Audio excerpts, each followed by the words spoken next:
Galera aí de YouTube, nós estamos aqui, ó. A altura que nós estamos aí, ó. Amigão Raimundinho aí, ó. Tomando café aí, ó. Estamos na merenda já, hein, Estamos na merenda agora para nós enfrentar uma bia de novo.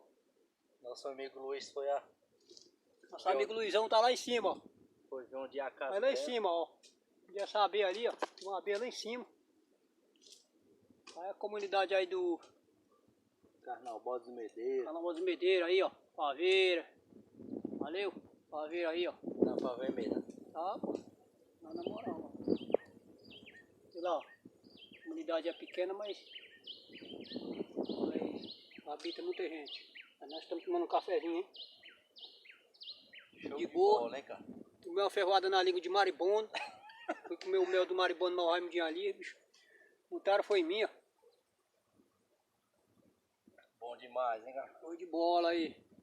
Show de bola nossa aventura, né? Aqui, mano. Aí, ó. Tomando aí o cafezinho aí, ó. Nosso amigo Luiz foi procurar a casa da abelha ali, que a gente encontrou. É, ele tá lá em cima. Vou pra vocês aqui, ó. Ai, ele tá lá em cima, ó. Luiz, dá uma alô aí. O pessoal vem aí daí de cima. Dá menos um grito. Um doido.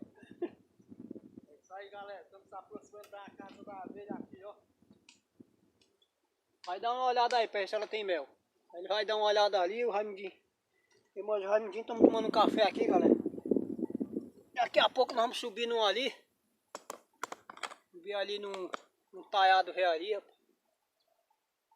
É isso aí, galera. Tamo junto, hein? Ferrou bem aqui, ó. Ferrou, sério. Tem uma ali, aquela a pontezona ali, ó. A ponte do... Ó, show, hein? Lá embaixo, né? Ó. É, olha lá. A ponte do Chico Dilha. Viu? Show lá, o cara pegando isso aqui, ó. O cara vê assim, ó. Rapaz, aí. Ó como fica limpinho, ó. Olha.